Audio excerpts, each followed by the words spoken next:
মাছ কত? 140। কম রাখা যাবে কিছু? কিছু কম রাখেন।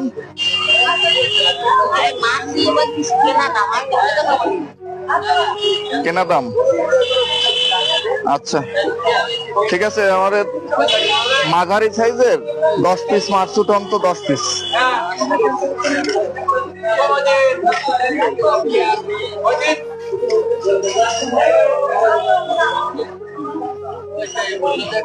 হ্যাঁ এই সাইজের। মানুষের জন্য মাছ কাটা হয়ে গেছে। মাছ কাটা শেষে রান্না করা হবে।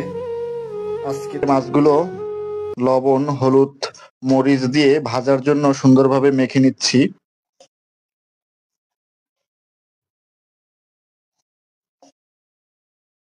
ভালোভাবে মরিচ এবং হলুদের গুঁড়ো মাখিয়ে নিলাম ভাজার জন্য।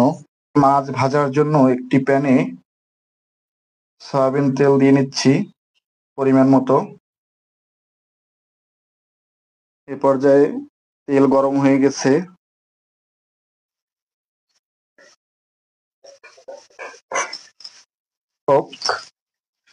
মাছ ভাজা হয়ে গেছে। এভাবে এক এক করে সবগুলো মাছ ভেজে নিব। মাছ ভাজার জন্য একটি কড়াইতে সয়াবিন তেল দিয়ে নিলাম। তেলটা হালকা গরম হলে এর ভিতরে জিরা দিয়ে দিচ্ছি। এ পর্যায়ে লবণ দিয়ে মশলা ভালোভাবে নেড়ে চেড়ে নিচ্ছি। মশলা কষানো প্রায় শেষের দিকে। আমাদের মাছ রান্না প্রায় শেষের দিকে। এ পর্যায়ে হালকা গরম মশলা দিয়ে মাছ নামিয়ে নেব। এ পর্যায়ে হালকা গরম মশলা দিয়ে দিচ্ছি। খাবার প্যাকেট চলতেছে আজকে অসহায়দের জন্য। তেলাপিয়া মাছ সাথে সাদা ভাত। প্রতি শুক্রবারই আমি 10 জন মানসিক ভারসাম্যহীন মানুষের মাঝে খাবার বিতরণ করি। তারই ধারাবাহিকতায় আজকেও শুক্রবার মানসিক ভারসাম্যহীন 10 জন মানুষের মাঝে খাবার বিতরণ করছি। আজকে তেলাপিয়া মাছ। এবং বাড়ি ক্ষুদে লাগছে? হ্যাঁ, ভাত খাবা? তুমি কি এইখানেই থাকো? ও আচ্ছা ঠিক আছে, এই পানি আর ভাত। হাত ধোয়া লাগবে না? হ্যাঁ, খাবার আর মাছ। আপনার বাড়ি কোথায়? হ্যাঁ, আপনার নাম কি? আপনাকে তো প্রতিদিন এই বাজারে দেখি, বাজারেই থাকেন? হ্যাঁ, আপনাকে আমি মাঝে মাঝে যে ইটের গুঁড়া খাইতে দেখি। ইটের গুঁড়া খান কেন? যাই হোক দর্শক, এই মানসিক ভারসাম্যহীন মানুষটিও নিজের পরিচয়, ঠিকানা বা কথা কিছুই বলতে পারে না। সে বর্তমানে বয়স্ক হওয়ার কারণে বর্তমানে চোখেও খুব কম দেখছে। তার মাঝেও আমরা দুপুরে একবেলা খাবার নিয়ে আসলাম। খান আঙ্কেল, ঠিক আছে, ভালো থাকেন।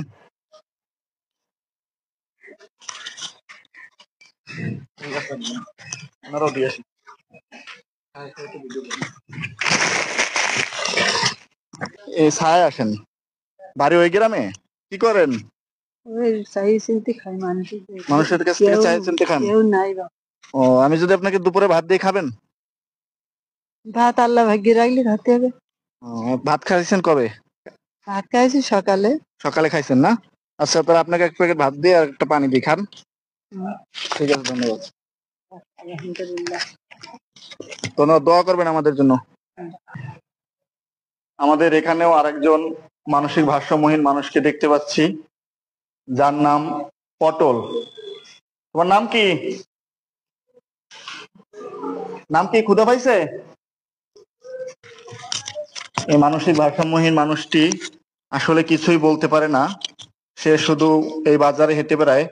আমি আগেই বলেছি যে সুন্দরবন সংলগ্ন এই এলাকায় মানসিক ভারসাম্যহীন মানুষের সংখ্যা অনেক বেশি। তাই প্রতি সপ্তাহে আমি এদের মাঝে খাবার বিতরণ করি। নাও, ভাত খাবার? ক্ষুধা পাইছে? এই মানসিক ভারসাম্যহীন মানুষকে খুঁজে বেড়াচ্ছি মোটরসাইকেলে করে। আসলে এরা এক একজন এক এক জায়গায় থাকে, তো তাই এদের খুঁজে পাওয়াও দুষ্কর। তারপর আমরা খুঁজতেছি। যাই হোক, ওই সামনে আরেকজন মানসিক ভারসাম্যহীন মানুষকে দেখতে পাচ্ছি। চাচি, কেমন আছেন? হ্যাঁ, ভালো আছেন? এই যে আপনার ভিডিও করতেছি, দেখছেন? সবাই দেখবে। তাদের উদ্দেশ্যে কিছু বলবেন?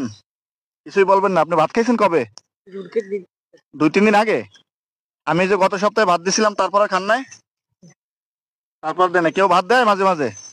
দেয় না? আমি যদি দুপুরে 1 প্লেট ভাত দিয়ে খাবেন? আচ্ছা, নেন, এই পানি দিলাম। সবার জন্য দোয়া করবেন। যারা ভাত দিচ্ছে তাদের সবার জন্য দোয়া করবেন, ঠিক আছে? আপনার বাসা কোথায়? এই পাশে বাসা নেই? দর্শক, এই মানুষটিও মানসিক ভারসাম্যহীন। সে এইখানেই থাকে। তার একটি যে গায়ে শাড়ি পরানো দেখে যাচ্ছে, এই একটা শাড়ি, আর আরেকটা শাড়ি এই পাশে দেখেন এই শুকা দিছে। এই 2টি শাড়ি থাকে, একটা শুকোইলে আর একটা সে পরে। আর তাছাড়া এই পুকুরে গোসল করে এইখানেই সে মাঝে মাঝে বসা থাকে। তার বাসা টাসা কিছুই নেই। এই 2টা শাড়ি মাত্র তার আছে। একটা এই শাড়ি আমি প্রায় দিনে দেখি, আরেকটা শুকানো থাকে। এর জন্য সবাই সহযোগিতা করবেন, যাতে এই মানুষটিও ভালোভাবে বাঁচতে পারে। ধন্যবাদ।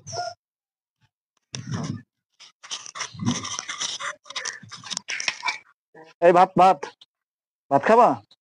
বাসা কোথায়? হ্যাঁ, বাসা কই?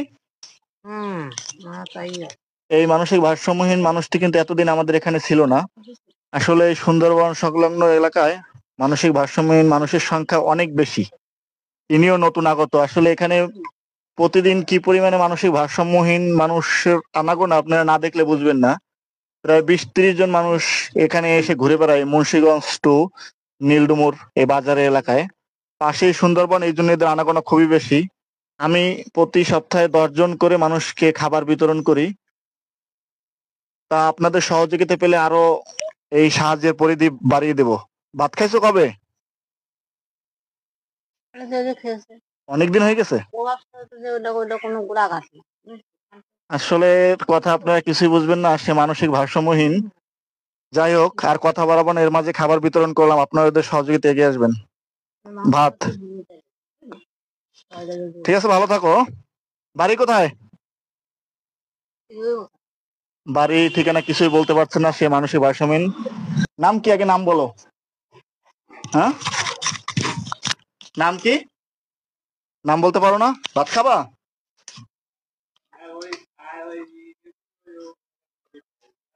তোমার জন্য ভাত নিয়ে এসেছি দুপুরে, ভাত খাবা?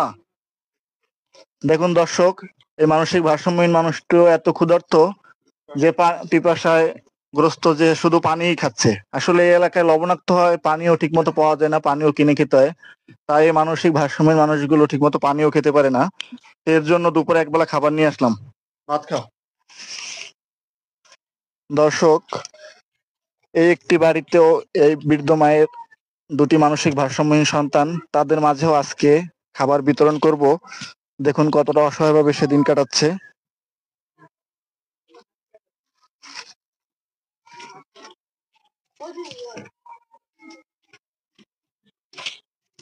কাছে আসো। আচ্ছা, আপনার সন্তান এ কত বছর ধরে, জন্ম থেকেই মানসিক ভারসাম্যহীন? 20-30 বছর হয়ে গেছে। 20-30 বছর হয়েছে মানসিক ভারসাম্যহীন। ও, আরেকজন কোথায়? আরেকজন ঘুরে বেড়াচ্ছে না? আপনি কি আপনারা কি করেন? মাছের জাল টানেন না? দেখুন দর্শক, এরাও সব জেলে পরিবার, অত্যন্ত কষ্টে দিন কাটাচ্ছে। তারপরও এদের পরিবারের 2টি মানসিক ভারসাম্যহীন সন্তান। আপনারা সবাই সন্তানের সহযোগিতা এগিয়ে আসবেন। তাদের মাঝে আজকে দুপুরের খাবার বিতরণ করলাম। একটা করে পানি নেন, আর ওই যে তাদের জন্য প্যাকেট। আরো একজন আছে না? 2 জন। এই 2জনকে খাবার দিয়ে দেন। রাস্তা দিয়ে গেছে না? আচ্ছা, এই যে আমরা যারা খাবার বিতরণ করছে, আমাদের জন্য দোয়া করবেন, ঠিক আছে? আমার এখানে এসে আর যাচ্ছে না, প্রতিদিনই প্রায় ভাত পাচ্ছে, মাঝে মাঝে দিচ্ছি। কি ঘুম চোখে? ভাত খাবা? তুমি এখান থেকে যাচ্ছ না কেন? আমি ভাত দেই এই জন্যে। হ্যাঁ, কোথায় বাসা? কোথায় বাসা? বাড়ি কিছুই নাই, এখানে এসে আর যাচ্ছে না। এখানে দর্শক, বুড়িগোয়ালিনী বাজার সুন্দরবন তীরবর্তী একটি বাজার। এটি সাতক্ষীরা জেলার শ্যামনগর থানাধীন, মুন্সিগঞ্জের পাশে অবস্থিত, দুপাশ নদী বেষ্টিত। আমি যদি আপনাদেরকে দেখাই, এই যে দেখা যাচ্ছে সুন্দরবন, অত্যন্ত চমৎকার